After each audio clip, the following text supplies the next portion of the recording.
Bom, boa tarde a todas e a todos. Estamos começando mais um debate aqui do História em Quarentena, fechando essa semana em que a gente discutiu uma série de temas relacionados à violência de Estado, à reparação, ao luto e à luta. E achamos importante terminar a semana discutindo o tema do racismo e do antirracismo no Brasil. E para isso, aqui comigo hoje estão o Wesley Portes. Olá, Wesley. Olá, Lucas. E a Prazer. Rafaela Albergaria. Oi, Rafaela. Olá, Lucas. Olá, Wesley, né?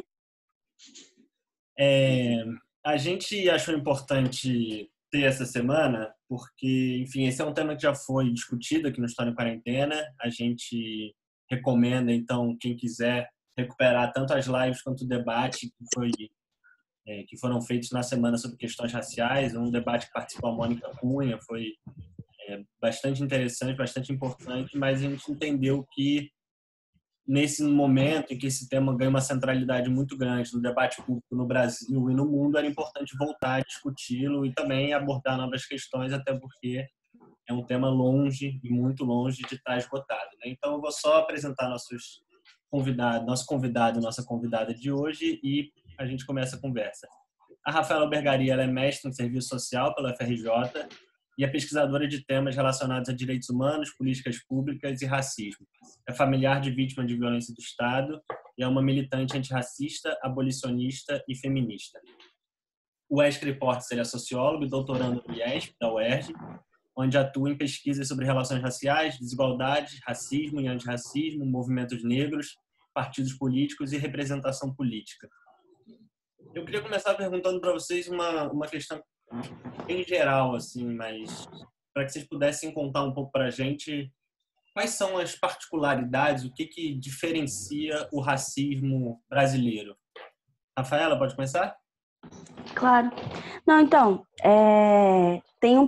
tem um processo, né? Acho que primeiro agradecer pelo convite, dizer que estou muito contente de estar com vocês aqui, de poder debater, né, e aprofundar esses temas que são tão fundamentais, principalmente nesse contexto, né, e acho que se aprofunda nesse contexto, porque esse contexto de pandemia, né, que acaba freando uma das formas de existência, freando uma das principais formas de existência que a gente conhece, que é a possibilidade de circular, né? A nossa forma de existir, a nossa forma de viver, ela está muito contida na possibilidade que a gente tem de circulação pelos espaços que possibilitam as nossas relações, né? E dentro desse contexto de confinamento, a gente percebe também que uma explicitação cada vez maior das desigualdades latentes na sociedade e percebe que aquelas pessoas que sofrem com o agravamento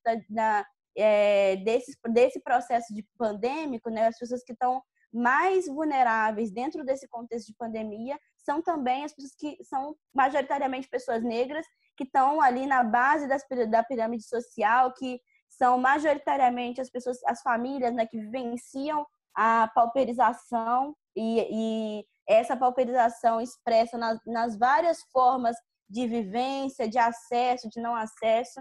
Então, é muito importante a gente poder debater, né, como é que o racismo no Brasil se constitui, e para isso é importante entender que o racismo ele constitui o Brasil, na verdade, né? Se a gente pensar eu sempre costumo pensar, propor uma metodologia de análise sobre a realidade, sobre a história da sociedade a partir do método materialista, né, de separar o que tem de continuidade e ruptura nos processos, né? Então, se a gente olha para a história da Constituição do Brasil enquanto nação, e se a gente aplica o método, né, tentando separar o que tem de continuidade, o que tem de ruptura, a gente vai perceber que tem uma marca ali que prevalece em diferentes períodos históricos, que é a construção racializada dessa nação. Então, a própria produção da modernidade, ela se constitui a partir da instauração de um regime escravista a partir da marca, um regime global escravista a partir da marca, que funda uma diversidade de colônias que depois se desenvolvem como nação, e o Brasil não é diferente, né? Tem um processo racializado desse país, que é um processo que passa por uma série de transformações a partir dos diferentes contextos históricos, né? Mas a gente vai ver dentro dessa produção racializada de nação, porque acho que o que tem o marco dessa nação é a edificação de uma nação construída a partir de papéis muito distintos para pessoas brancas e para pessoas negras. E se a gente vai identificando como é que esse processo evolui, como é que continuidade esse processo mantém, a gente vai ver que tem ali diferentes mobilizações, diferentes estratégias de conformação, de garantia dessas desigualdades racializadas que estão instituídas dentro da forma como as instituições que vão se conformando a partir da institucionalização desse território como uma nação. Essas marcas e essas estratégias racializadas, elas se conformam dentro da forma como se edifica essas instituições. E o que a gente vive hoje, né, a forma como o racismo opera hoje, traz todas essas permanências, né, traz o histórico de todas as permanências de conformação, mas a gente vive sobre a égide do mito de uma suposta democracia racial, de uma suposta igualdade entre raças distintas.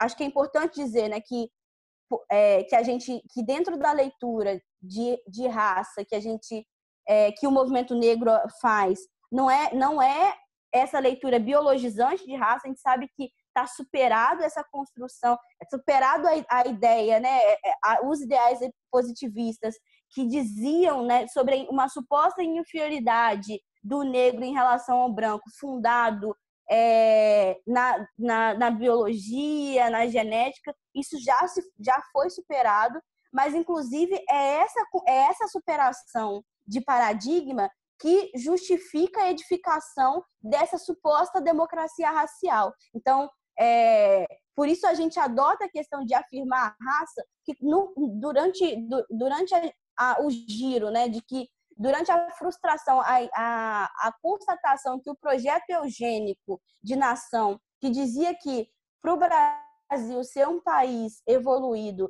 demandava um embranquecimento da sua população, né, e com a constatação da derrota desse ideal, se forja uma série de produções narrativas que estão muito calcadas na produção, na literatura, né? E acho que como é que a gente pensa também essa construção, como é que a construção de subjetividade, como é que a produção artística e cultural de uma nação, ela reflete também as formas como essa nação está conformada, né? Não são questões que estão deslocadas, mas são questões que caminham junto. Hoje a gente vive sobre a égide do mito da democracia racial, na negação de que existem relações desiguais a partir de políticas racializadas, né, de políticas racialistas.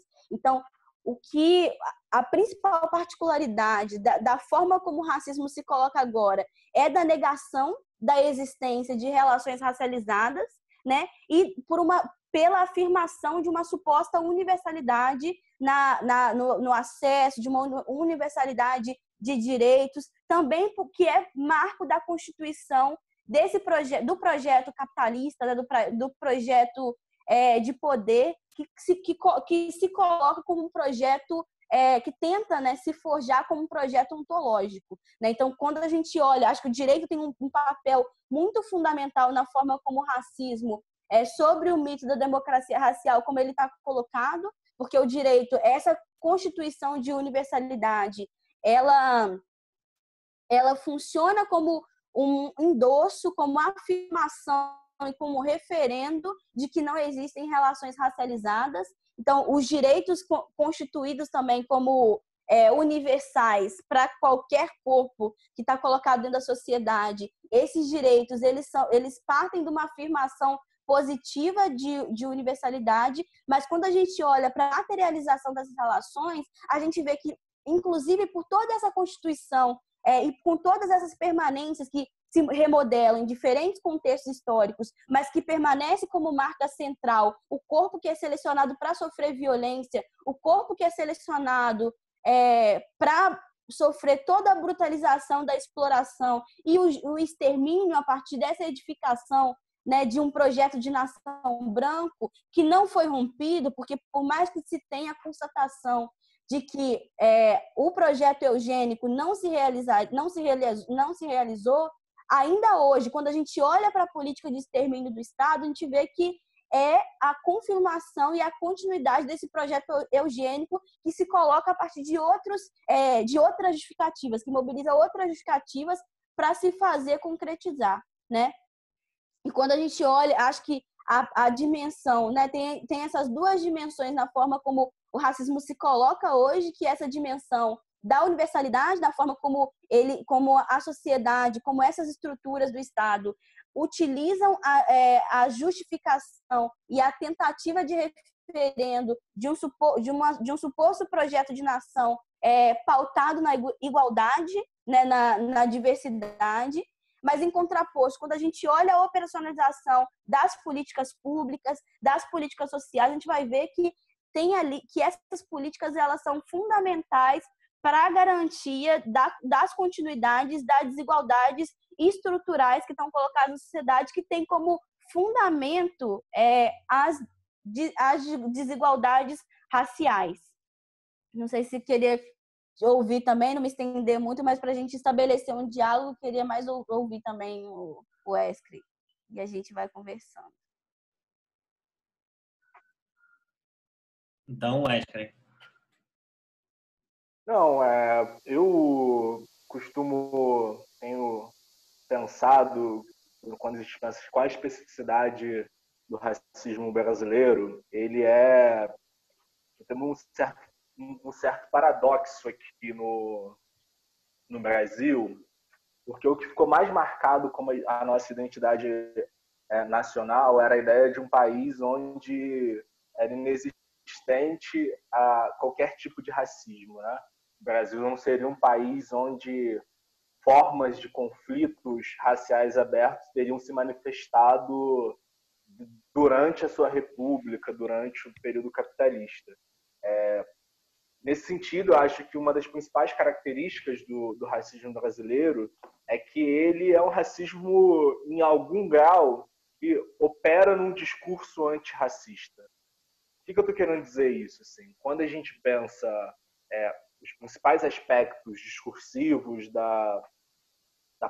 de projetos políticos hoje notadamente racistas, assim, sem voltar lá atrás, muito lá atrás, mas voltando lá atrás, mas não tanto quanto a Rafaela voltou, que acho que ela deu conta de falar muito bem dessa construção da raça, dos projetos eugênicos, mas já centrado um pouco na onde se estabelece a identidade de Brasil que nós conhecemos hoje, a ideia de que nós éramos um país mestiço e que isso é o traço marcante do nosso povo, ele construiu uma ideia política, ideológica, que no Brasil não existiria racismo. Então, essa construção que tem lá suas bases nas formulações do Gilberto Freire, de Casabianca de Senzala, do hibridismo, né, enquanto um traço importante da população brasileira, que o povo brasileiro seria um povo mestiço, levou a um debate, já que aqui todo mundo tem sangue negro, necessariamente aqui não tem racismo. Já que aqui não tem modelos institucionalizados de segregação socioespacial, como foi o apartheid norte-americano, no Brasil não haveria racismo.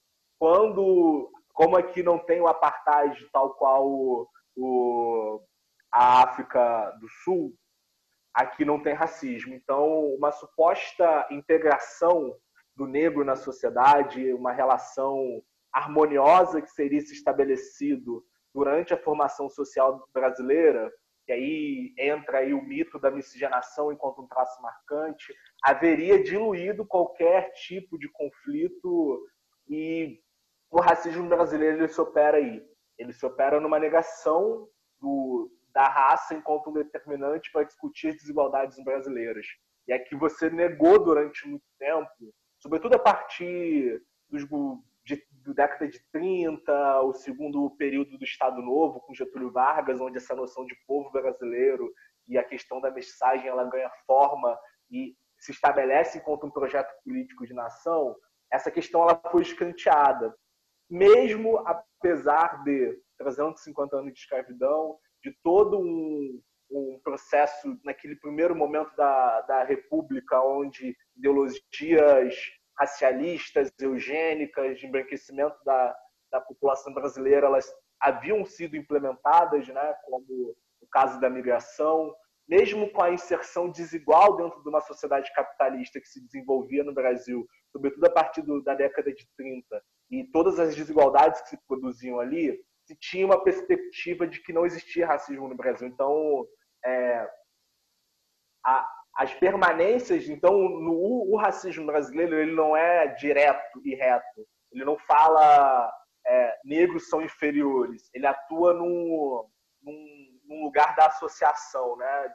Lugar de uma associação com a pobreza, de quando você está passando num shopping, você não fala, não entra, mas você não é atendido dentro do processo ali, na confusão a relação que nós, homens negros, sobretudo, temos com a polícia, né? Então, se estiver caminhando na rua à noite, necessariamente há uma confusão entre o negro e uma pessoa que pode vir assaltar. Então, é um racismo, inclusive, muito sofisticado, porque ele não necessita necessariamente de construções ideológicas mais explícitas de diferenciação das raças para operar na produção de desigualdades, na produção de uma suposta inferioridade estética da beleza negra, das culturas negras, né? Ele opera, por exemplo, historicamente, por exemplo, desconstruindo processos culturais de origem negra, né? Como é o samba, como é a capoeira, como é as religiões de matriz africana, vinculando como manifestações culturais primitivas. Ele opera não direto, ele não é direto, né? Ele é envergonhado em alguma medida, ele é confessionado no dia a dia da casa, no seu conforto do lar, numa moral cristã do pecado, né? Tido, em alguma medida, se reconhece uma certa humanidade para se desumanizar. E eu acho que ele opera nesse lugar, assim. Então, acho que isso é uma das principais características que coloca, inclusive, uma dificuldade para nós, negros, militantes antirracistas, de como a gente consegue operar a denúncia, né? Como que a gente consegue operar para dizer, por exemplo, que uma ação da polícia em territórios majoritariamente negros, por exemplo, ou seja, racializados pelo lado ruim da raça, porque todo mundo é racializado, né? Mas tem a raça que é inferiorizada dentro desse contexto das raças, que legitima a ação da polícia. Por que uma polícia pode entrar atirando uma favela como o Complexo do Alemão, como a Maré, como Salgueiro em São Gonçalo, como o Cavalão em Niterói e outras favelas aqui do estado do Rio de Janeiro ou de outros lugares do Brasil, Cabula em Salvador, as periferias de São Paulo? Por que é legitimado, por exemplo, a ação da polícia nesses territórios? Em Alphaville, o cara fala horrores na cara da polícia e isso não é um problema. Então, acho que o racismo ele opera nessa dimensão, né, de desumanizar assumindo uma certa humanidade. Diferente de outros lugares onde essa humanidade, de forma geral, ela foi cerceada durante muito tempo, né? Para a gente ter uma noção,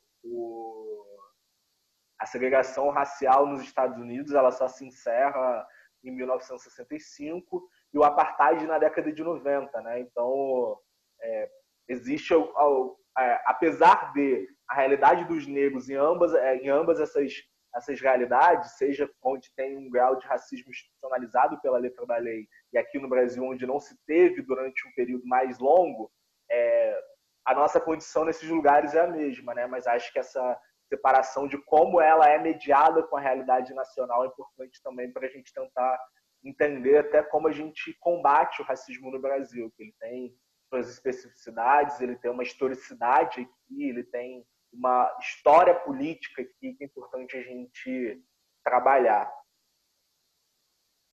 Eu queria partir de um ponto que você falou e, na verdade, te pedir para aprofundar um pouco mais para a gente entender. Assim, você falou dessa questão de que todos nós somos racializados, né? Acho que isso tem a ver com toda essa discussão de como o branco aparece como uma ideia do universal, né? Enquanto o negro é o outro. Tem a ver com isso? Você pode aprofundar um pouco mais esse ponto? Posso. Que tem a ver com, basicamente, com a própria historicidade da ideia de raça, né? Quando os debates da raça científica, não necessariamente do racismo, que se a gente olhar hoje e olhar para a história, o racismo ele é um processo anterior, mas ele conta uma construção ideológica pseudocientífica, ele é uma construção da modernidade, né? Essa ideia de que a humanidade seria subdividida em espécies humanas que poderiam ser hierarquizadas.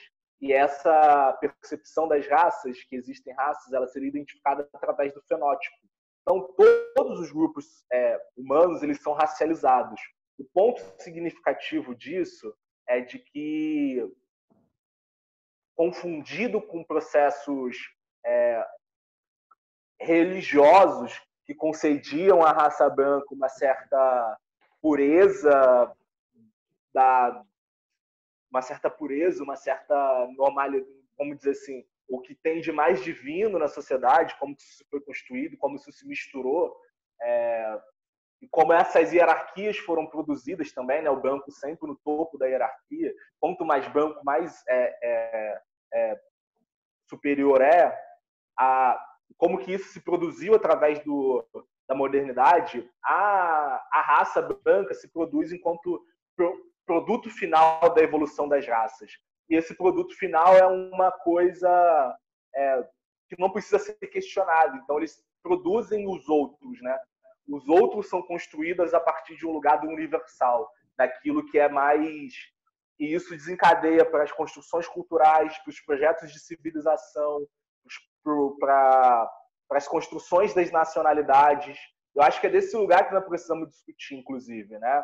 Quando a gente está falando de relações raciais, são relações, e as relações pressupõem interações entre grupos, não interações só entre as pessoas racializadas. Então, pensar que não é uma dualidade a questão racial, ou seja, brancos e negros, inclusive, é importante para a gente pensar como que ela opera numa escala global da dinâmica da formulação da raça, né? O japonês foi racializado, o chinês foi racializado, o italiano foi racializado, o alemão foi racializado. Inclusive, a gente pensar que o marco importante para a discussão dos direitos humanos e da raça não é a escravidão moderna, mas sim o Holocausto contra os judeus, faz a gente pensar como que, inclusive, ontem, discutindo com trabalho da Giovanna Zucato numa reunião de orientação, a gente falava, comentando o trabalho dela, que nós precisamos fazer a Europa conversar sobre a raça no divã.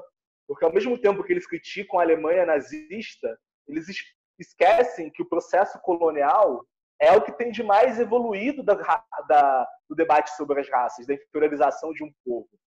E os brancos, né, as várias tipologias de branco, inclusive nós temos que discutir isso, porque sempre tem a questão da dúvida se é negro ou não. Eu tenho dúvida de que tipo de branco você é. Você é um branco alemão, italiano, eu não sei.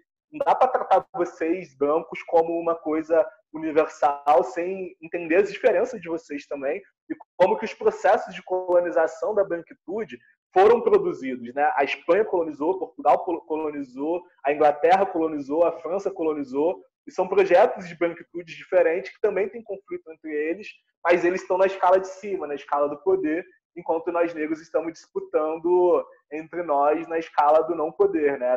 Do não poder no sentido de não ter as riquezas divididas entre nós, né? Acho que é importante a gente pensar disso. E aí a raça branca sempre no lugar do privilégio, sempre no lugar do que é belo, sempre no lugar do que é mais inteligente. Eu acho que é um pouco disso que eu tenho refletido nas minhas pesquisas, nos meus estudos. Pegando o gancho aí no que o Wesley trazia sobre a questão da raça, né? eu acho que é importante dizer que essa construção de raça, ela é uma construção da modernidade, é uma construção que tem aspectos econômicos dentro do contexto das grandes navegações, que tem aspectos culturais, porque a própria narrativa, né, que se oferta da modernidade é a narrativa... Acho que vai terminar, né, a reunião. Apareceu aqui Essa reunião tem tempo. Aqui não apareceu nada. Pareceu que para mim que essa reunião não tem mais limite de tempo. Então acho que a Então gente vai falando. Vamos fechar e começar outra e gravar. Não tem mais limite de tempo. Ah, tá. Não tem mais no sentido então. Ah, que bom. Então, só retomando assim, essa construção é uma construção econômica, social, cultural. É importante dizer que é no contexto das grandes navegações, o racismo ele não é algo que parte da construção dessa modernidade narrada, e a modernidade é a história dessa construção da Europa como centro e como essência de humanidade, né? Da Europa que descobre outros continentes, né? Essa forma que se narra, a forma como se coloca a modernidade, a Europa que descobre outros continentes e que produz nesses outros continentes, a partir da colonização, por meio da instauração de um regime de escravização da marca de forma globalizada. Isso é uma novidade do marco colonial de produção econômica, mas de produção de subjetividade também, né? E acho que é muito importante pensar que essa construção, eu acho assim que eu fico pensando sobre essa conformação, tipo, o que diferencia, né, o racismo no Brasil em relação a esses países que vivenciaram pela institucionalização a partir da legalidade, da construção de norma, o racismo, assim. E eu acho, inclusive, que o que nos ajuda a perceber essas diferenças, o que demanda, o que conforma essas diferenças no Brasil em relação aos outros países, é exatamente a forma como a gente constrói, a forma como se foi construído esse processo racializado no país, assim, né? Não tem a necessidade de instituir como regulamento a impossibilidade de circulação de negros em determinados espaços da cidade, porque isso está instituído na materialidade, porque tem uma série de estruturas que são conformadas, voltadas para a institucionalização dessas normas e dessas regras, que são, inclusive, absorvidas na forma como a gente se organiza, como se fosse também, a partir dessa ótica de uma suposta ontologia, porque essa construção do branco como o sujeito universal, que fala de todos os lugares, como marco civilizatório, essa construção ela está colocada na conformação e da definição do outro, como o Wesley bem disse, assim, na conformação do outro como sujeito subalternizado, né? E essa construção está demarcada na forma como a gente se constitui. Então,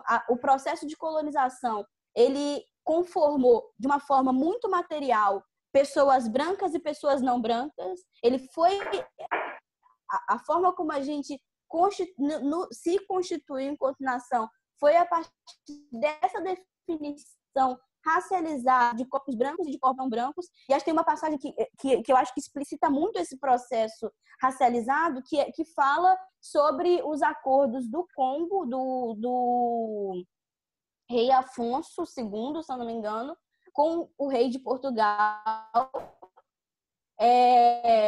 onde tinha estabelecido ali uma rota de negras para a produção em Portugal, que né, escalou isso, que elevou isso numa escala global. E aí tem uma carta naquele livro Caminho da África, tem uma carta do Afonso dizendo que o que a população do Congo precisava era de professores, que não precisava mais, né, das mercadorias portuguesas, porque se instituiu ali dentro daquela norma, daquela normalidade, a partir da intermediação do mercado das drogas, do vinho, com o mercado de pessoas para a escravidão, se instituiu o sequestro sistemático de pessoas e várias pessoas da família real tinham sido vitimadas pelo tráfico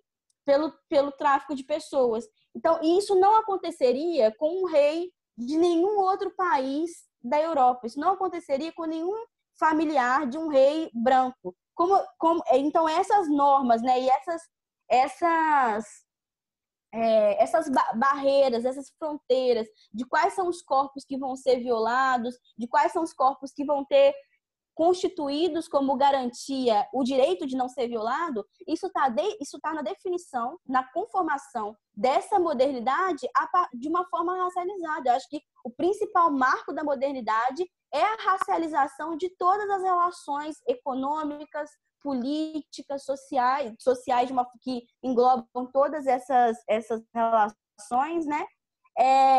E é pensar que dentro da conformação, da nossa conformação, né, enquanto sociedade organizada a partir da instituição de um Estado, não precisa definir que fronteiras são essas, porque, inclusive, a não garantia de mudanças, de rupturas com esse quadro de violência voltada e dirigida para os corpos negros e não brancos, elas nunca se efetivaram. Então, você pensa no processo de abolição. Não é um processo que veio instituído de garantia e de estratégias de garantia de equidade, né, de reparação, porque é isso, como é que a igualdade ela não está pautada na afirmação cega de processos que se colocam como universais, mas que tem na sua base uma conformação muito desigual, né? A igualdade ela é intermediada pela construção de equidade. Então, o processo de abolição da escravidão, ele não veio acompanhado das garantias das políticas necessárias para a garantia para que pudessem propiciar a chegada à igualdade das pessoas que estavam colocadas e submetidas às condições de escravidão, né? E quando a gente olha eu acho que as políticas públicas, a partir das normas, elas institucionalizam isso sem dizer para quem institucionaliza, e aí é só a gente pensar a política de segurança pública, né? A política de segurança pública, ela, como em todas as políticas sociais, ela define de forma racializada os corpos e como eles experienciam essa política no seu cotidiano. Então, se em contrapartida a política de segurança pública se conforma para garantir a segurança das áreas mais elitizadas, se esse é a principal motriz, né, que estrutura a política de segurança pública, para se garantir a segurança desses territórios elitizados, se conforma um cotidiano de violência sistemática que está conformado no extermínio, né? Então, se de um lado é a garantia da vida, do outro lado é o extermínio das populações pretas nos territórios de periferia. Então, eu fico pensando que é muito importante entender que essas construções, acho que a gente entender que o racismo ele é uma construção, ele é uma relação social de privilégio que conforma todos os corpos que estão vivendo na sociedade. Ele sendo uma relação social, todo mundo está entranhado, todo mundo está dentro dessa relação, né?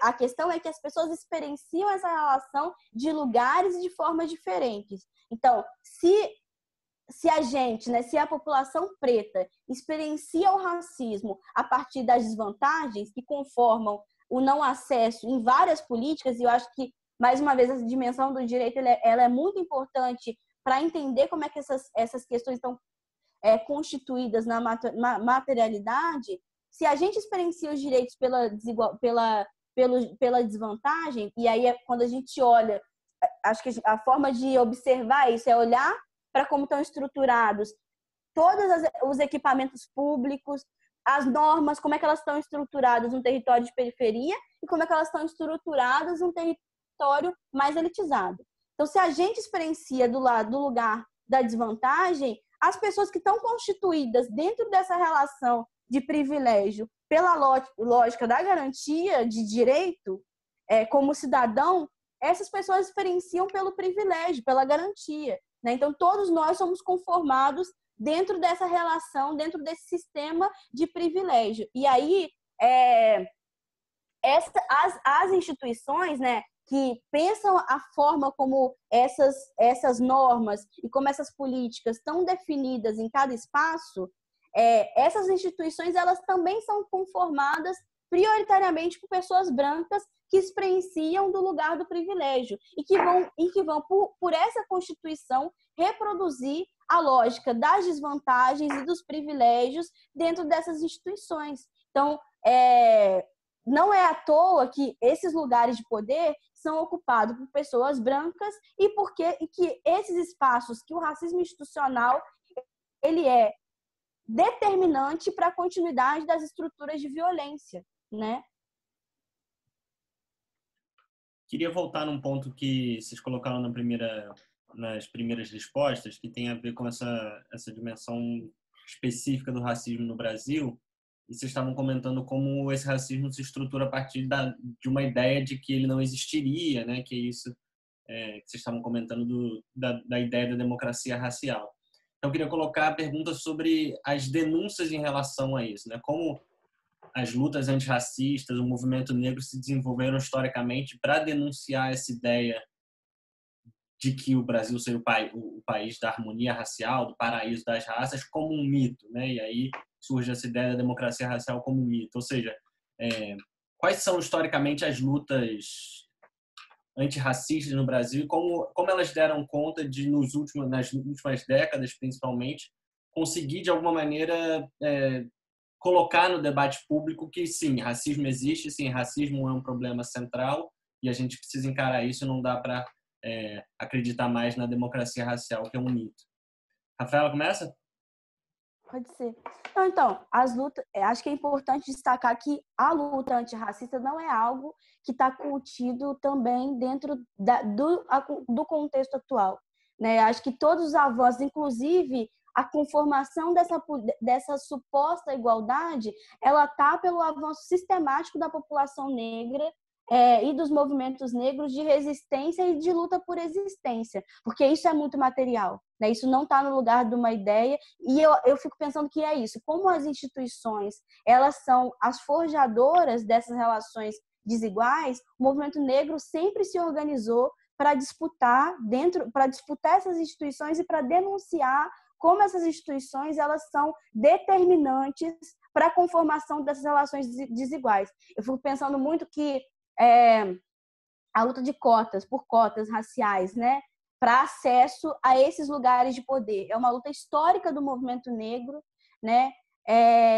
e fala sobre a necessidade de mudança dos quadros desses espaços que pensam e que referendam e que mantêm essas relações desiguais, né?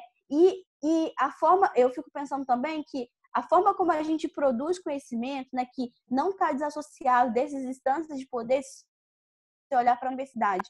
A universidade ela é hoje o marco de formação de quadros para esses espaços que vão pensar, que vão gestar as políticas que incidem sobre a vida da população de uma forma geral, né?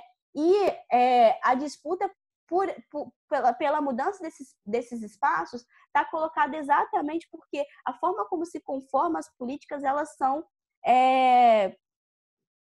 determinantes dentro dessa conformação de violência. Então, a gente pode destacar aqui uma série de lutas, desde o processo de constituição, desde o processo da escravidão, uma série de resistências que estão conformadas dentro do movimento negro, conformadas por pessoas negras que não apontam, e acho que isso é importante dizer também, que não apontam só para a nossa construção racializada, só pela questão da estética e da subjetividade, que apontam por questões muito materiais de como se organiza a vida, né? Então, tipo, hoje, o principal argumento, né, que justifica, inclusive, a forma como o Estado se coloca a partir da coerção voltada para os corpos pretos, o principal argumento disso é a suposta guerra às drogas, né, que o Brasil foi pioneiro nesse processo de criminalização de algumas substâncias, e a criminalização da maconha, que é pioneiro, que o Brasil é pioneiro, né, 1789, com a proibição do pito do pango. A proibição dessas drogas era a proibição do encontro das populações negras que tinham no uso coletivo da maconha a forma de socialização e de resistência também. E a gente vai vendo esses processos e vai vendo que esses processos eles são recolocados e reconformados em diferentes espaços-tempo, né? E tem uma coisa que eu acho que é muito importante apontar, inclusive na luta do movimento negro, na luta dos movimentos que olham para essa questão racializada numa perspectiva de luta pela liberdade, né? Tem um contraponto nessa luta que é a construção narrativa da branquitude. Né? A construção narrativa da branquitude que está pautada pela anulação de todas essas lutas e de todas essas reivindicações que são colocadas e que são históricas para o movimento negro. Né? Então, a gente, por exemplo, dá um exemplo muito concreto do agora. Né? A gente está vivendo e vivenciando uma série de movimentos que se levantam para denunciar a violência policial, que não são movimentos que se levantam agora. O movimento negro resistiu resiste desde que foi sequestrado e trazido corpos pretos aqui para serem escravizados, resistem na luta contra o genocídio, contra a exploração, e mas agora, né, se ocupa as ruas a partir dos movimentos que também vêm com a experiência dos Estados Unidos, a partir da morte de George Floyd. E tem uma disputa colocada por essa construção da branquitude, da forma como pensa os processos políticos, que é dizer que esses atos se tratam de atos antifascistas e não antirracistas. Então, tem um histórico, inclusive, de apagamento, o apagamento das lutas históricas do movimento negro por cota, por igualdade de acesso, por saneamento, por moradia, por direito à terra. Todas essas lutas, que são lutas históricas do movimento negro, elas são instrumentalizadas no sentido de apagamento das conformações racializadas que estão colocadas em todas essas políticas, em todas essas determinantes, sabe? Eu acho que esse apagamento, eu fico pensando o seu questionamento, né, de quais são as lutas históricas do movimento negro. A gente nunca... Todas as lutas por reconhecimento de direito são lutas que o movimento negro traz consigo, porque os negros nunca foram entendidos dentro da sociedade como a partir da chave da humanidade. Né? Isso está refletido, inclusive, na forma como se produz sistematicamente uma política majoritariamente e prioritariamente de extermínio voltado a corpos pretos nos territórios pretos, né? Então, essas relações, essas construções, elas são apagadas, essas construções do movimento negro, elas são apagadas por essa leitura e por essa narrativa branca sobre o mundo, porque a gente sabe, inclusive, que a produção de subjetividade, que a produção de narrativa, ela também é um espaço de disputa e ela também é um espaço de poder. Quem é que tem a possibilidade de definir qual é a narrativa que vão ser narrativas majoritárias que vão ser compartilhadas na sociedade como a história, a verdade da conformação de diversos contextos, da nossa história enquanto nação, da nossa história enquanto sociedade, da história das nossas relações, né? Então, o apagamento, não tem uma luta específica que eu estou querendo dizer, não sei se estou conseguindo ser claro, o que eu estou querendo dizer todas as lutas por reconhecimento de direito, por moradia, por direito à terra, por reconhecimento de direitos trabalhistas, são lutas que nunca deixaram de ser tocadas pelo movimento negro, né? São lutas que têm, dentro da conformação do movimento negro, de pessoas negras e não brancas, o fio condutor para disputa de humanidade sistemática. Quem é que são os sujeitos que mais dependem da conformação de políticas sociais? São aqueles que historicamente estão constituídos fora da lógica de cidadania, fora da lógica de humanidade. Então, eu não consigo dizer para você, e eu não acho que a gente tem que se pautar por aí, porque como se o movimento negro só tivesse como demanda as questões que falam muito objetivamente sobre políticas, essas questões mais nítidas, né, que falam objetivamente sobre cotas raciais, sobre inserção dentro de espaços de poder. Não é, na verdade, né? Porque o que historicamente o movimento negro faz é lutar por conformações de políticas de equidade, lutar por garantias mínimas de subsistência e de existência que nunca alcançaram os nossos corpos como corpos sujeitos e constituídos como a partir da cidadania. Wesley? Não, pensando aqui comigo nessa coisa dos movimentos negros, né, de uma crítica às construções das ideologias racistas que atravessaram o Brasil e como que tentaram, ao longo da República,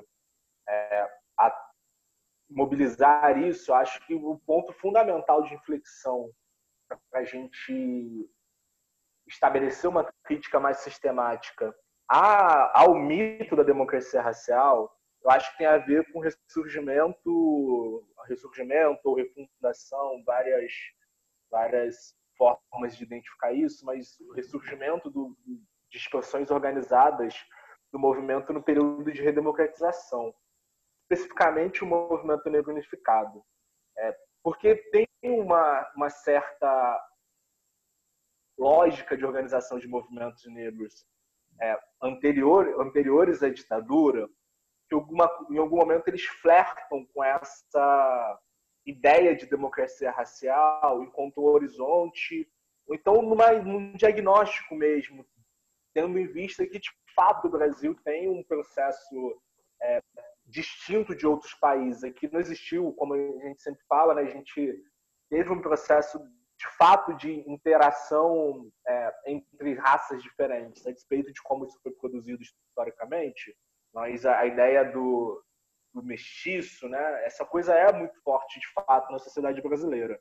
Em alguma medida, os movimentos negros eles flertaram em alguma medida com a história oficial, né, com essa contação de história oficial, apesar de sempre estabelecerem críticas à ideia da inexistência de racismo e sempre se organizarem para buscar um lugar ao sol, por assim dizer, na sociedade de classes capitalistas, barará.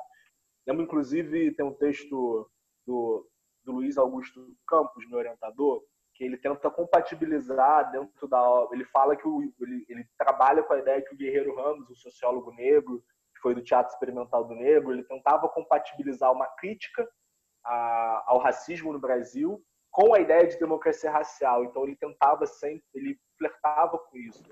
E a crítica mais sistemática, mais organizada, no sentido para criticar, de fato, a democracia racial, do meu ponto de vista, e alguns estudos têm mostrado isso, ela tem uma força muito grande no ressurgimento do movimento negro na redemocratização. Aí eu cito especificamente a fundação do movimento negro unificado, que, inclusive, ontem, dia 18, fez 42 anos do lançamento de uma carta pública que dava a primeira, que era uma manifestação da fundação, né, de um movimento, na época, Movimento Unificado contra a Discriminação Racial, e era um documento que visava dar respostas a um processo de discriminação racial sofrido por 4 jovens no clube Tietê, em São Paulo, e a morte de um feirante, o assassinato de um feirante no período da ditadura ainda, né, 78, no ano de 78, o Robson Luz, que foi acusado de roubar alimentos do lugar onde trabalhava, ele foi torturado torturado, preso, torturado e assassinado pela ditadura, e o assassinato também pela polícia militar em São Paulo, no bairro da Lapa, do operário Newton Lourenço. Newton Santos foi uma pequeno deslize botafoguense na hora de fazer falar o nome Newton, foi imediato, inclusive. Mas nesse momento se convoca um ato para o dia 7 de julho do ano de 78, onde ali se estabelece um novo contexto dos movimentos negros, de uma nova ocupação de discurso mesmo, de um movimento negro que se redefinia no seu repertório de discussão e também ideológico. Se vinha já de um período de acúmulo de figuras negras durante o período da ditadura. Você tinha, por exemplo, no Rio de Janeiro, a questão dos movimentos blacks, que muito bem tu sabe, tu estudou isso, como que ele estava incorporando questões da negritude, a relação com os processos de libertação das colônias africanas, né? Como que o debate da negritude ele começa a encontrar espaço nos movimentos negros que estavam na ilegalidade no Brasil. E ideologicamente, depois com a ideia concretizada, com reflexões mais nítidas, com uma institucionalidade mais forte, mas que vem de um acúmulo aí de longa data, estabeleceu algumas questões de rompimento com o discurso oficial. Primeiro, e aí é importante situar que ele surge com uma crítica à violência policial, né? Contra o assassinato de duas pessoas. Então, é um protesto uma carta que convoca um protesto que inaugura um novo ciclo de ativismo do movimento negro, que está criticando a violência policial. Então, está criticando um processo que se diagnosticava ser constante na sociedade brasileira. A partir daí, passa-se a fazer uma crítica muito sistemática à democracia racial, estabelecendo isso enquanto um mito. Mais do que um mito, uma ideologia do Estado que visava descaracterizar os processos de racismo da sociedade brasileira. A ideia de mito da democracia racial já aparece em Florestan Fernandes, nos textos derivados da pesquisa dele no âmbito do projeto Unesco. E tem um conjunto de coisas nesse contexto que esse movimento negro ele consegue inserir, de iniciar uma disputa política. Nesse momento, existe um deslocamento. Se anteriormente o 13 de maio era uma data importante dos movimentos negros, pois eles reivindicavam a liberdade da abolição, mesmo com as críticas, eles defendiam o 13 de maio como a data comemorativa. O movimento negro, nesse contexto pós-redemocratização, ou no período de redemocratização e na democracia, eles vão criticar o 13 de maio e a história oficial, a benevolência construída em torno da Princesa Isabel, e vão adotar o 20 de novembro enquanto data significativa do protesto negro brasileiro. Isso já era uma discussão produzida por coletivos negros no Rio Grande do Sul, data da morte de Zumbi, né, 20 de novembro, e uma disputa clara com estruturas ideológicas que eles julgavam ser como o Estado atuava para manter os negros desmobilizados, desconstrução de identidade, etc.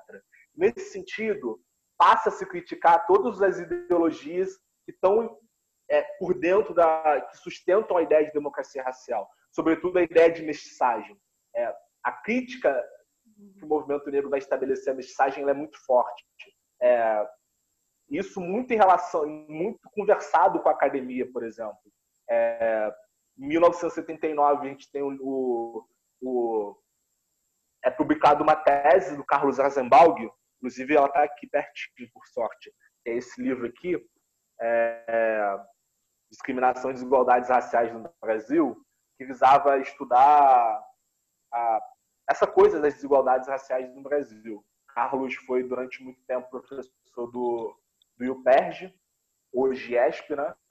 E na tese dele ele mostrava que, demograficamente, pensando a estratificação social, pretos e pardos, dentro da classificação do IBGE, eles estavam muito próximos em condições sociais, né? Demografia, lugar onde morava, mas sobretudo econômicos, pensando classe. Uhum. A partir disso, o movimento negro, que já vinha estabelecendo críticas a essa ideia de mestiçagem, ele começa a criticar, ele vai falar assim, olha, tá vendo? Pretos e pardos, eles são negros. Não tem diferença significativa entre eles. Eles estão nos piores lugares da sociedade. Então, se coloca como movimento de maioria para apontar desigualdades sociais da sociedade brasileira, na qual pretos, pardos e outros grupos racializados estão submetidos. Tem uma crítica forte que o movimento negro vai fazer ao capitalismo. Então, se estabelece que o capitalismo ele é um problema, ele é produtor do racismo, ele opera o racismo, ele é fonte, né, de perpetuação das desigualdades, e o racismo ele é uma dinâmica que interage o tempo todo.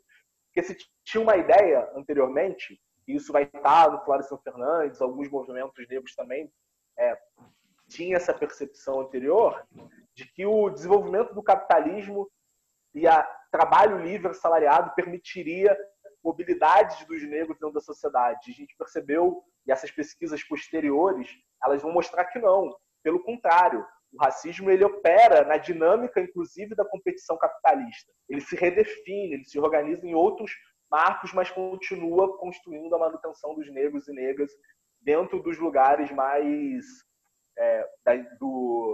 das posições mais subalternas da sociedade, com altas taxas de analfabetismo, com dificuldades para encontrar possibilidades de mobilidade social, etc. Então tem uma crítica ao capitalismo. Mas eu queria situar duas coisas que eu acho que são muito importantes, que acho que conecta com o que a gente está discutindo nesse último período politicamente, né? Tem dois elementos. Tem uma outra coisa. Se tinha uma expectativa anterior em relação a uma adesão dos principais expoentes do movimento negro às culturas dominantes. Inclusive, se falava do negro ser católico, né? Então se passa também a ser uma crítica a isso. Então, uma valorização da cultura negra. Precisava recontar a história que os negros produziram no Brasil. Então, a história da capoeira, a história do samba, valorizar o Brasil a partir de uma construção histórica, não da colonização, né, das grandes navegações, mas também a partir dos negros que vieram escravizados para cá. Então, tem uma história que não foi contada, uma história que produziu o Brasil que é apagada. Então, tem uma necessidade de valorização desse processo histórico, das culturas que foram desconstruídas no Brasil, né, que foram negadas no Brasil, tratadas como culturas primitivas, por ora criminalizadas. Então tem uma valorização muito forte disso, valorização do samba. Eu sou aqui do Andaraí, vale dar um parênteses aqui para falar do Renascença Clube, inclusive está fazendo uma campanha para se manter nesse período de pandemia. Quem puder chegar no Instagram do Renascença e comprar os vouchers antecipados para o samba do Renascença, fazendo merchan para o Rena, que é um patrimônio da cultura negra brasileira, do samba, desse tipo de manifestação. Mas, sobretudo, no plano da disputa política de um projeto, né, de identificar uma comunidade de origem, e aí uma ideia abstrata de África, mas as várias Áfricas possíveis, povos Nagô, Yorubá, Bantus e as várias etnias Bantus aí dentro. Identificar o lugar de onde o negro estava e, sobretudo, apontar um projeto de futuro, que é a superação do racismo enquanto um projeto histórico das elites brasileiras e produzir a autêntica democracia racial.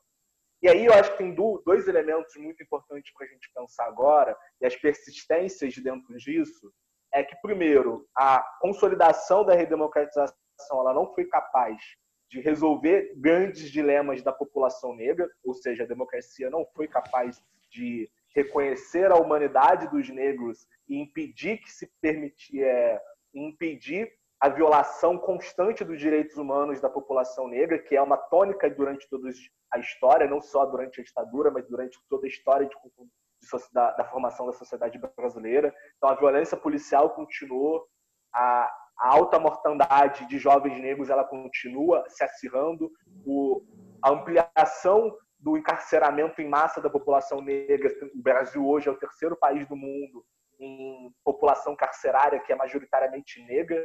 inclusive entender que os crimes que são passíveis de criminalização são crimes que são, em gerais, mais comuns às pessoas mais pobres, então porte de pequenas quantidades de droga, furtos famélicos, né, que tem a ver com a subsistência, entrar numa loja e roubar um prato de roubar um arroz, uma margarina. Então são esses crimes que no Brasil são passíveis de pena. Se a gente vê que pessoas brancas cometem diversos tipos de crime, não são penalizadas. Então, esse lado da segurança, do sistema penal, ele é uma crítica muito forte estabelecida pelo movimento negro, de uma discussão sobre um novo modelo de garantias de direito e de um reconhecimento do direito humano mais básico, que é o direito à vida, de garantir a vida. Então, isso é central na organização do movimento negro durante o processo de redemocratização e pós a redemocratização. Que volta agora. E constante com isso, junto com isso, dizer que vida que nós queremos ter. E aí, lembrando que nesse momento de preservação da vida, dessa uma pandemia onde os negros, de novo, estão mais acometidos pelos problemas derivados da pandemia, na necessidade de novo de defender a vida, é importante dizer quais vidas precisam ser mais protegidas nesse momento. Então, as vidas negras precisam de uma proteção maior, porque elas são mais violadas pelo Estado. E aí, junto com isso, pensando não só essa coisa da vida no sentido biológico, do direito de estar vivo biologicamente, porque o debate do movimento negro é de estar vivo biologicamente, de não tomar um tiro na cabeça, de sair para a rua e não voltar para casa, né? Esse é o direito mais básico que nós estamos defendendo. Existe, de um outro lado, uma combinação disso, de dizer qual vida nós queremos exercer.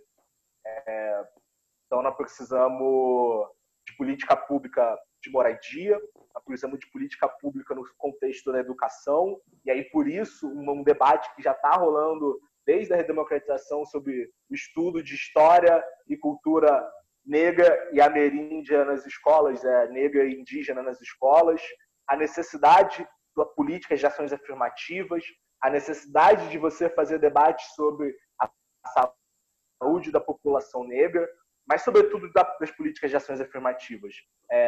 Recentemente, uma entrevista, se eu não me engano, para o Estado de São Paulo, a professora Márcia Lima, ela falava que as políticas de ações afirmativas elas precisam ser defendidas porque nós temos o dever de tirar os jovens negros da frente da bala e colocar ele nas cadeiras das universidades. Como que o movimento negro ele faz esse debate, ele conseguiu, ao longo desse período, conduzir esse debate, né? Então, eu acho que tem um processo aí de mais ou menos 40, 50 anos de uma organização do movimento negro brasileiro que permitiu, nesse momento, com o acentuamento da crise, um conjunto de fatores, inclusive com o olhar, né, que a gente está tendo para o que está acontecendo nos Estados Unidos, um estourar da bolha, mas um estourar que já vinha sendo pressionado pelo movimento negro brasileiro há muito tempo. Essa necessidade de pontuar que qualquer projeto que queira libertário, igualitário, que resolva os problemas das desigualdades, que são um traço marcante da sociedade brasileira, ele precisa colocar a questão racial e o racismo no centro. Acho que é um pouco por aí. Então, o movimento negro ele conseguiu produzir uma crítica muito potente. Hoje é muito difícil, por mais que todas as construções a partir da democracia racial ele permeia ainda a vida social, ela organiza sentido, ela produz imaginários sobre o que é o Brasil. É muito difícil alguém dizer que o Brasil não é um país racista hoje. Isso meio que se dá à construção histórica de denúncia do movimento negro, mas não só a denúncia. Também os projetos que o movimento negro foi capaz de implementar nesse país. Acho que é um pouco disso, assim, na minha visão, do que é essa denúncia que o movimento negro foi capaz de fazer à democracia racial. Só pegar um gancho no que o Wesley coloca, eu acho que é muito importante também a gente entender que o movimento negro ele não é único, né? Não é uno, não tem uma série de grupos, a gente costuma dizer sobre movimentos, né? Uma série de formas de produção, de disputa de narrativa, de produção de subjetividade, né? E que se somam assim, né? A gente tem o marco do MNU, que é uma referência do movimento negro brasileiro, mas e tem esses marcos que é onde a gente consegue furar a bolha e consegue, e a partir da correlação de forças que está colocada na sociedade, a gente consegue ter uma voz, ampliar o que a gente diz, ampliar as nossas lutas, ampliar as nossas pautas, mas acho que é muito importante dizer também que sistematicamente nesses espaços de periferia, nesses espaços de favela, que nunca deixaram de vivenciar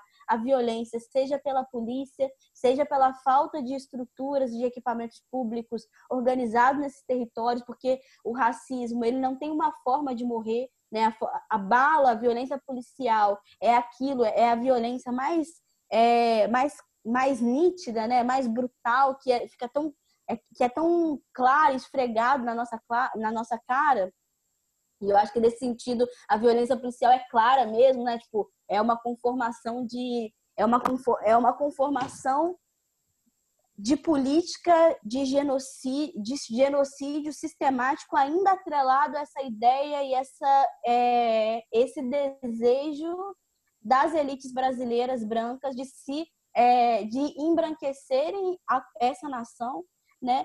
Mas é importante dizer que dentro dessa complexidade que são os movimentos negros, as formas de organização da população negra, que é uma população que se torna, né? Porque em África não se tinha um povo uno, se tinha uma diversidade de povos dentro da África negra que se transforma e que é forjado como uno a partir da violência racializada. Então, é importante dizer que é isso. O movimento negro não é uma construção única, não é uma construção, né, com um direcionamento, são construções que estão espalhados pelos territórios, que estão muito atrelados às formas de produzir existência e resistência, né? Eu, quando estava na graduação, escrevi a dissertação sobre o Comando Vermelho, e ali a conformação do Comando Vermelho era, inclusive, uma estratégia. A população via aquela organização, e essa organização também se via como um instrumento de luta, né? De dizer que garantiriam para aqueles territórios que vivenciavam a violência sistemática policial e que vivenciavam a inexistência de outras políticas para atender as necessidades de sobrevivência dessa população, que aquele grupo estava sendo forjado estava sendo forjado com a intenção de levar o Estado onde o Estado nunca atuou, né? De ser um Estado paralelo para aquelas populações. Então, tem uma série de formas de existência, de organização, de reorganização, que passa muito pela resistência. E eu acho que é muito fundamental o que o movimento negro, né, mais organizado, o movimento negro organizado, o MNU, agora uma série de outras organizações como a Coalizão, conseguem colocar, que é unir dentro de si uma série de elementos da luta antirracista, linkar, inclusive, disputar, né? Porque o que o MNU faz, diferente de outros movimentos que estavam pautados, né? E que eram sistemáticos e que talvez não tivesse a possibilidade de furar a bolha, é conseguir produzir uma gama de intelectuais que produzem, que trazem para dentro dessa narrativa, que é a narrativa de disputar, inclusive, dentro dessa narrativa hegemônica, dessa forma de se produzir conhecimento que é aceito, né, que é admitido dentro dessa construção de branquitude, trazer esses debates para dentro desses espaços, né? Então, não é à toa que uma das grandes pautas do movimento negro é a pauta de instituições de ações afirmativas que possibilitem que pessoas negras alcancem esses lugares que pensam as políticas que objetivamente incidem sobre nossas vidas e que objetivamente conformam as nossas possibilidades de viver e de morrer, né? Eu acho que quando o Wesley fala, né, sobre a conformação, a seleção penal, né, a seleção que se faz a partir da política criminal, da política prisional, de quais são os crimes que vão ser respondidos penalmente e que vão ser alvos do sistema prisional. Isso explicita muito como é que se conforma a criminalização desses setores. Acho que talvez a política de segurança pública, a política penal e prisional sejam ali o elemento que mais deixa nítido as formas como o Estado operacionaliza e as formas como o Estado divide as políticas que pensa a partir desses corpos racializados, né? A gente, de fato, a gente tem mais de 400 tipos penais e se todo mundo que cometesse um crime no seu cotidiano, a gente comete uma série de crimes no nosso cotidiano, se todo mundo que cometesse um crime no seu cotidiano fosse preso, a prisão seria, de fato, uma obra faraônica, como fala lá Ai, gente, os Arcone, mas a prisão seleciona, a política penal seleciona como alvo para o encarceramento e para o extermínio aquelas ilegalidades populares, né? A gente sabe que tem uma diferenciação, inclusive, dos mesmos crimes que são selecionados para o sistema prisional, como a política de drogas, né? A droga está na centralidade, inclusive, desse processo que nos forja enquanto corpo mercadoria, enquanto corpo explorado, desde do contexto das drogas coloniais, e elas se recolocam, inclusive, nesse contexto para nos forjar como corpo-alvo da política prisional, da política penal.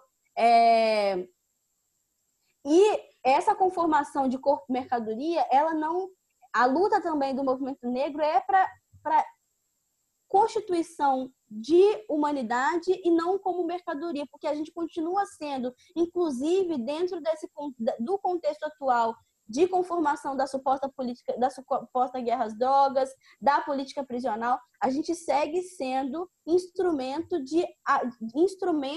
para movimentar os mercados e a economia a indústria bélica, para fazer alavancar a indústria de segurança, né? Como que isso tem sido pauta, inclusive, política, que definiu as últimas eleições, então como é que o nosso corpo está no centro, inclusive, dessas disputas de poder, dessa branquitude e da possibilidade de circulação desses capitais e de valorização desses capitais a partir da produção sistemática das nossas mortes, né, Lucas? A gente, quando estava desenvolvendo aquela pesquisa lá no ISER, e a gente tinha muito como referência também a pesquisa que tinha se desenvolvido pelo André sobre homicídios na Baixada Fluminense, que chegou no ponto de definir que a morte desses corpos que são desumanizados, que são entendidos como corpos matáveis, ela é a mercadoria, é o commodity político que possibilita que principalmente que esses grupos paramilitares, grupos de milícia, eles acessem poder, isso muito marcadamente na Baixada Fluminense, né, que acontece há muitos anos. A Baixada Fluminense tem seu histórico marcado pela conformação desses grupos que utilizam dessa produção sistemática de morte e de violência para chegar nessas instâncias de poder. Então, eu acho que é muito fundamental. Assim, eu tenho pensado e pauto muito a forma como atuo nos espaços onde eu acesso a partir do entendimento que a gente precisa sistematicamente disputar os espaços que decidem sobre nossas vidas, né? Porque esses espaços, eles definem as nossas possibilidades de morrer e de viver, eles têm definido a nossa possibilidade sistemática, de fazer morrer, né? Então, como é que a gente disputa não só, e acho que o movimento negro se levanta e consegue furar a bolha nesse último contexto, de dizer sobre a necessidade de constituição de mandatos pretos, né, muito a partir do que representou a eleição da Marielle, do que representou a eleição de muitas outras mulheres negras que se colocam nesse lugar de trazer para dentro daquele espaço demandas da favela, demandas das periferias, né? Mas eu acho que é isso, o debate é muito mais longo do que esse, porque a gente não... Acho que o o movimento negro diz nesse último período, da necessidade de ter acesso a esses espaços, né, de decisão, a esses espaços de poder, ela vai muito além de uma representação simbólica, ela vai muito além, que é fundamental também, porque nesse processo de constituição do movimento negro, dos movimentos negros, das formas de existência, de organização dos movimentos, essa questão da subjetividade, do racismo simbólico, da falta da impossibilidade de projeção para além daquela realidade de violência, é muito determinante, tem sido colocado como muito determinante, como muito fundamental para que a gente avance nesse contexto, né, de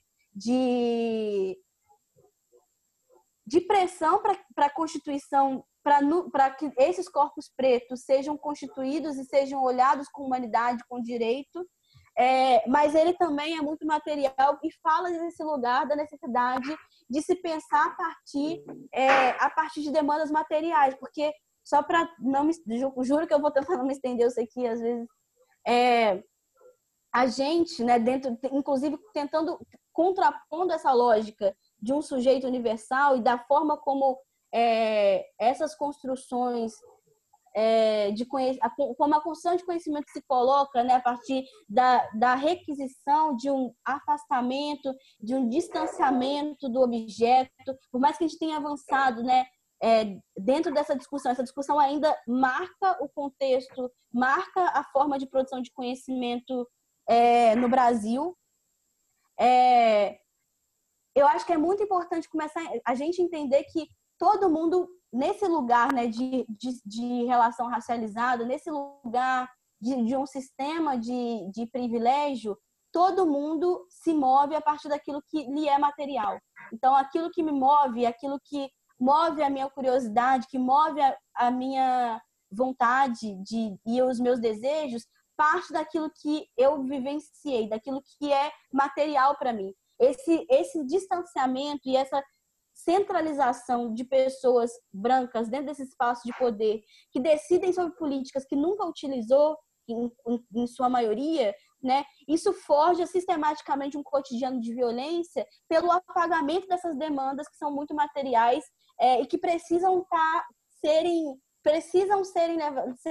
levadas em conta para a conformação de política. Então, acho que é muito nesse sentido de como é que essas pessoas, né, como é que a gente faz o debate da racialização, não olhando só apenas para corpos pretos, mas entendendo que a gente faz parte de um sistema de privilégio que define todo mundo, que define lugares muito específicos para pessoas pretas, para pessoas não brancas e para pessoas brancas, que a gente constrói o que a gente projeta e a gente executa as ações que a gente se propõe a fazer a partir desses lugares que a gente vivencia, né? E acho que é muito nesse sentido o debate que o movimento negro tem trazido também de lugar de fala, que é mais do que lugar de fala, é lugar de existência, né? De qual lugar de existência que move aquilo que a gente produz, como é que a gente, inclusive, olha para outras formas, né? Como é que eu acho que olhar para o movimento negro, entender que ele é plural, entender que tem uma série de formas de existência dentro do movimento negro e de luta, entender que a questão, que a democracia, que a redemocratização e que as políticas que são forjadas de reparação para o contexto de ditadura, eles não olham para os corpos que prioritariamente vêm sofrendo violência do Estado, eles olham para a extrapolação da violência, eles não olham para a permanência. Entender isso passa também pela necessidade de mudar a composição desses quadros e de dizer que todo mundo produz no lugar onde produz e que a não garantia, né, de diversidade dentro desses espaços de poder e de decisão elas determinam a morte das populações pretas e periféricas que estão afastadas da possibilidade dessas instâncias de poder, que estão submetidos às políticas que são decididas por pessoas brancas que nunca vivenciaram, que pouco sabem sobre as demandas materiais e urgentes daquelas pessoas que estão lá demandando e necessitando, que têm sua existência conformadas e determinadas pelas políticas públicas e sociais.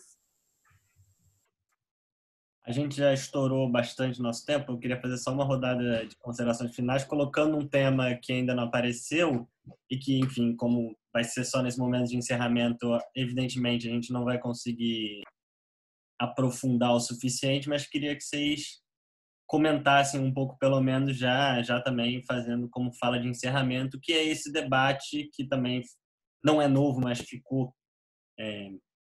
ganhou força nas últimas semanas, que é o debate sobre as estátuas, os monumentos e tudo isso que tem a ver com as formas de construção de memória, né? Enfim, acho que não preciso formular uma pergunta em relação a isso, estou colocando a questão, vocês também abordem da maneira que preferirem e acharem melhor. Vou passar primeiro para a Rafaela, porque eu sei que também essa preocupação com a questão da memória e das formas de materializar essa memória no espaço público é uma questão fundamental para você, né, Rafael? Então, a bola está contigo. Então, eu acho que eu acho que a memória ela é fundamental, né? Esses processos de memória da violência, esses processos de memória e disputa de memória, elas são fundamentais para forjar e para pautar as demandas materiais de quem sofre essas violências. Então, eu acho que eu olho para esse movimento como um movimento de questionamento dessa forma de narrar a história, dessa percepção de construção de uma história hegemônica pautada na reprodução e na continuidade de violência sistemática e apagamento das violências daqueles que sofrem, né? Então, eu acho que a gente tem que avançar nesse processo de repensar a nossa história, de disputar essas memórias que estão colocadas, né? Porque um monumento, a constituição desses monumentos, eles não são só uma imagem, né? Eles não estão colocados só como uma imagem, eles estão colocados na subjetividade, na forma como essa sociedade se pensa, né? Na forma como essa sociedade sistematiza aquilo que pensa sobre os seus processos históricos. Só um minutinho. Que pensa sobre seus processos históricos e seus processos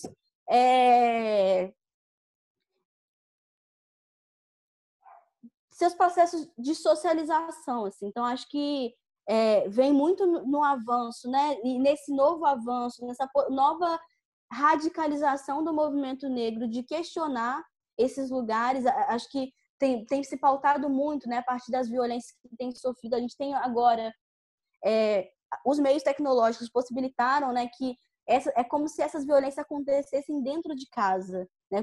Possibilitaram a explanação dessas violências e ainda assim essas memórias elas estão em disputa, né? A gente vê sistematicamente que as pessoas que são mortas, né, elas, inclusive pela essa construção de desumanização, elas estão submetidas a uma disputa sobre aquelas mortes, né? Inclusive porque tem essa lógica do envolvido, do não envolvido. A gente ainda disputa e discute a legitimidade da produção do genocídio, da produção do extermínio desses corpos pretos. Então, eu vejo que esse questionamento sobre essas imagens que estão instituídas e que contam uma história a partir da colonialidade, a partir da negação de humanidade, ela parte também do avanço, do entendimento. Acho que o movimento negro passa por essa construção e acho que não só o movimento negro, acho que a sociedade passa por uma conformação de repensar essa realidade. Acho que constituir esses lugares de memória, constituir outras narrativas, é fundamental para construir possibilidades de ruptura e de mudança com esses quadros de violência. Não é à toa que que dentro dessa narrativa branca tenha uma relativização sobre a violência que o povo preto sofreu e sofre, sobre o longo processo de escravização. Então, eu acho que disputar esses monumentos, né, que que contam a história, que é uma história embranquecida, que conta uma história de heróis brancos que tinham legitimidade e que tinham a maior boa vontade, inclusive, de produzir esses processos. A gente não consegue lidar com esse histórico de violência. Acho que questionar esses monumentos faz parte desse processo de disputa de narrativa, faz parte desse processo de nova constituição de subjetividade, porque não é só a branquitude, né, que compartilha dessas concepções, que olham para corpos pretos como desumanizados. A gente também está introjetado em nós essas narrativas e esse endosso da violência contra os nossos corpos, porque a gente foi constituído assim por um longo processo que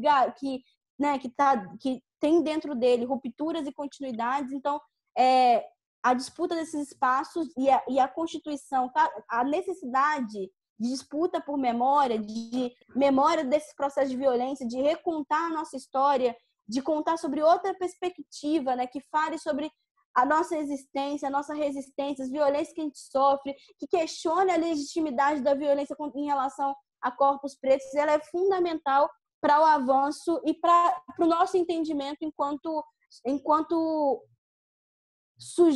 negro, né? Porque a produção, inclusive, eu fico pensando que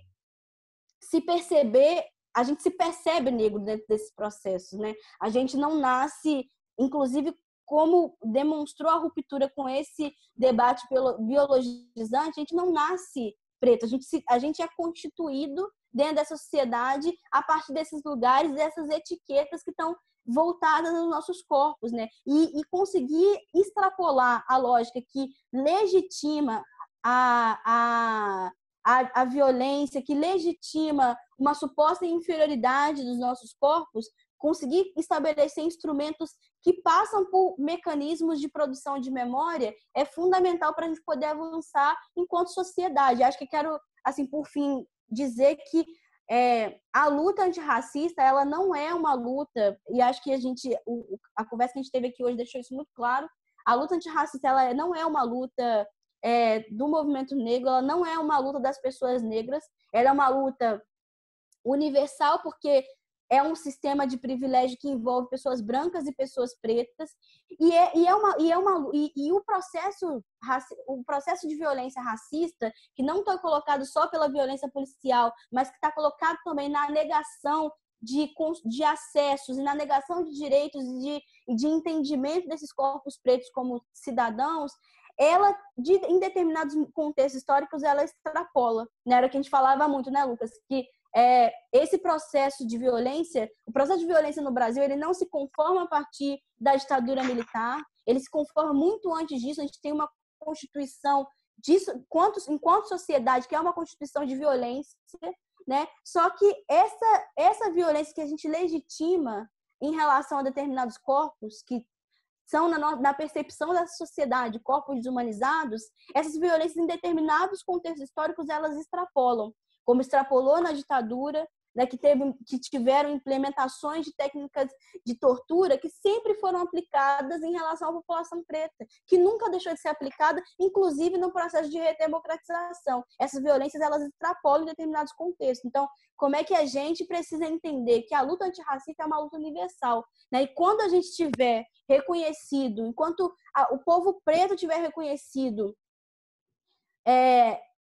se for reconhecido dentro dessas instâncias de poder, dentro dessas instâncias que pensam as normas, as regras, os direitos, as políticas, quando ele for reconhecido na lógica da cidadania, todas as pessoas vão estar reconhecidas na lógica da cidadania, né? Acho que é muito isso que a Angela Davis diz quando diz: quando uma mulher preta avança, toda a sociedade avança. O que ela está dizendo é quando nós que constituímos e que somos construídos sistematicamente a partir da lógica do não direito, da violência. Quando nossos corpos estiverem garantidos direitos de humanidade, sabe? Todas as pessoas vão ter garantidos o direito de humanidade. Nesse sentido, a luta antirracista é uma luta por liberdade, é uma luta universal por reconhecimento de humanidade, né? Por constituição e por reconhecimento de vida, né? A gente disputa sempre, o Ronilson Pacheco, ele sempre fala que a expectativa é poder viver é poder viver e não sobreviver, é poder construir do lugar do bem viver e não só construir o lugar da sobrevivência, porque a gente sistematicamente, as nossas lutas, as lutas que o movimento negro traça, a luta que as pessoas negras traçam no seu cotidiano, as formas de existência que são forjadas dentro das periferias, seja por meios de artísticos, culturais, as formas de existência que a gente forja sistematicamente são formas de existência que são demandas de nossa sobrevivência. Ou a gente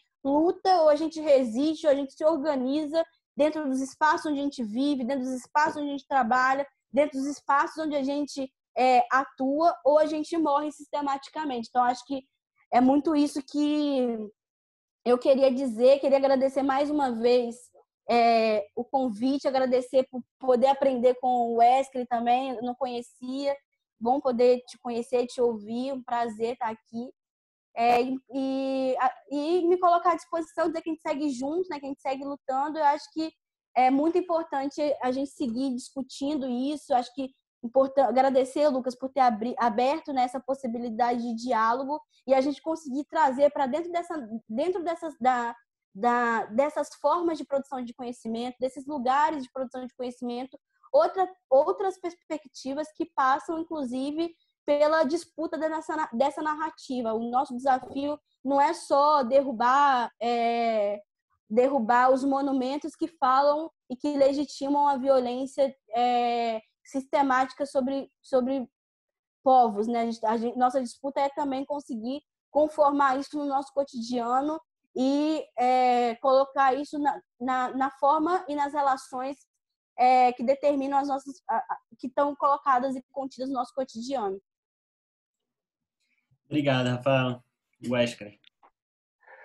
Cara, debate importante que move não apenas um debate, por assim dizer, político, estrito senso, né? Deveria ou não deveria, mas inclusive estético, eu acho, né? É uma coisa da estética das grandes cidades que nós precisamos repensar. Eu acho particularmente para além de todas as construções políticas que a Rafaela fez, cafona, para trazer assim, em termos bem, a gente pode fazer muito melhor. Assim, tem um debate estético da organização das praças que pode ser muito melhor aproveitada no sentido da ocupação do espaço público, né, das possibilidades que nos permitem. Aquela estátua de Dom Pedro II na Praça Tiradentes é um negócio, assim, podia tirar ali, né, de fato, e abrir o espaço para ocupar com pessoas produzindo vida, defendendo Só serve para trabalhar o samba de sexta-feira, né? Só serve para trabalhar o nosso pé de Tereza, que rola sexta-feira ali, poderia ser um samba muito melhor. Então, acho que já tem esse debate de início da minha parte, assim, uma necessidade da gente ocupar a cidade e de pensar as estruturas da cidade sobre outros marcos.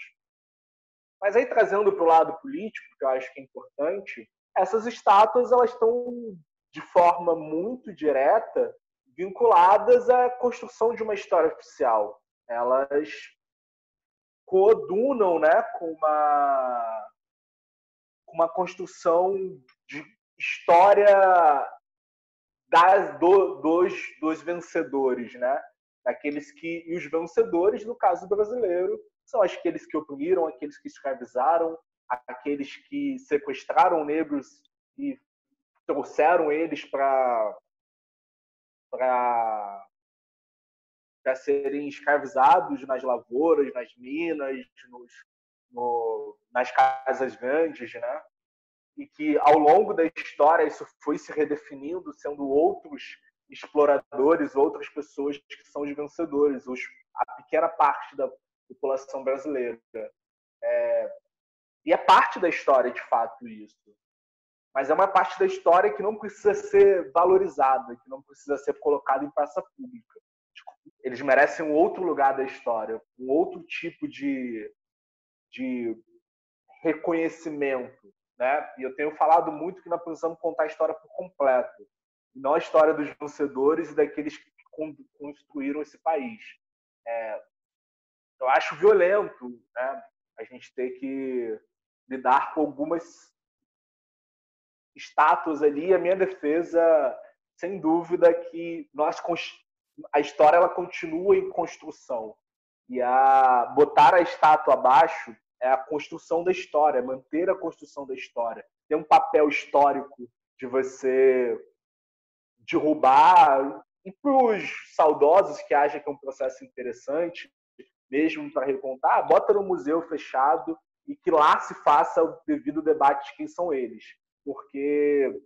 E aí eu acho que isso casa muito com o debate antirracista, e sobretudo, e a Rafaela foi muito feliz, né, em falar sobre a ideia de movimentos negros, eu acho que é muito por aí mesmo. Inclusive, resgatando de novo a história do MNU, a gente tem... O MNU é Movimento Negro Unificado justamente porque ele tentava se tornar um guarda-chuva de diversas experiências negras que se produziam em diversos lugares do Brasil.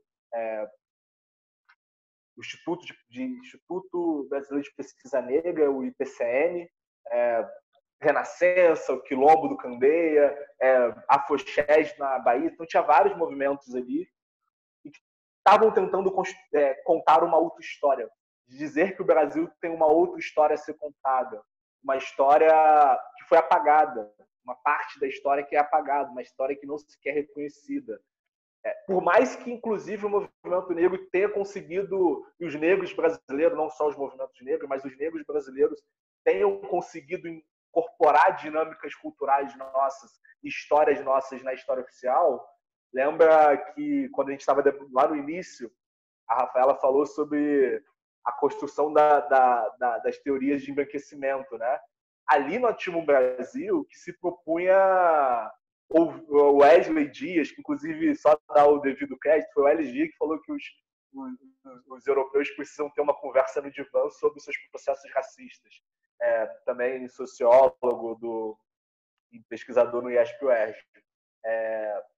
Ele tem uma outra sacada muito boa, que é que na República Velha, logo após a abolição, você tinha um Brasil que é o Brasil de Terra Nostra, né? Um Brasil que se propunha branco, um Brasil que só está vindo branco para cá para fazer a população. Os mais velhos devem lembrar da Terra Nostra, na novela da Globo. Além disso tudo, era um Brasil que queria ouvir música clássica, né? Um Brasil de vilas boas, um Brasil que era aquela coisa extremamente, novamente, cafona, no meu ponto de vista. A gente conseguiu mudar alguma coisa, impulsionar questões na cultura brasileira. O samba se tornou uma construção importante da identidade nacional, a capoeira, diversas manifestações da cultura negra. Mas nós precisamos contar mais coisas dessa história e construir a história também. Então, eu defendo que algumas coisas fiquem de pé, mas eles destruíram antes que pudessem ficar de pé. Como, por exemplo, o Cais do Valongo, que foram onde chegaram negros escravizados, que era uma coisa que precisava se preservar, mas eles não quiseram preservar. Eles destruíram, botaram o concreto em cima. A roda da civilização precisava passar, né? Mas a roda da civilização, que abre as ruas, que constrói prédios modernos, não tira as estátuas dos lugares. A partir dessa discussão que nós precisamos falar. Aquela estátua não precisa estar mais ali. A história andou. A história descobriu novas coisas. Nós precisamos contar a história a partir daí, de como o processo político, histórico, ele vai definindo a nossa condição, ele vai definindo o nosso lugar na sociedade. A própria luta do movimento negro, ela produz o questionamento dessas estátuas. Por que Princesa Isabel, na plaquinha dela lá em Copacabana, tem escrito a Redentora. Assim, o que ela fez? Assinou um papel? E os negros que morreram, sacou?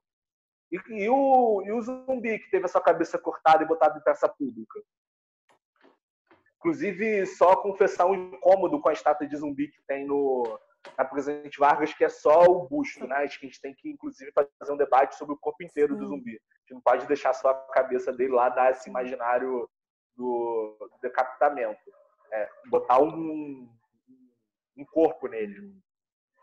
Contar a história de Zumbi por completo, a história de Dandara, a história de Luiz Gama, a história de diversos outros negros que construíram o Brasil, que são construtores do Brasil.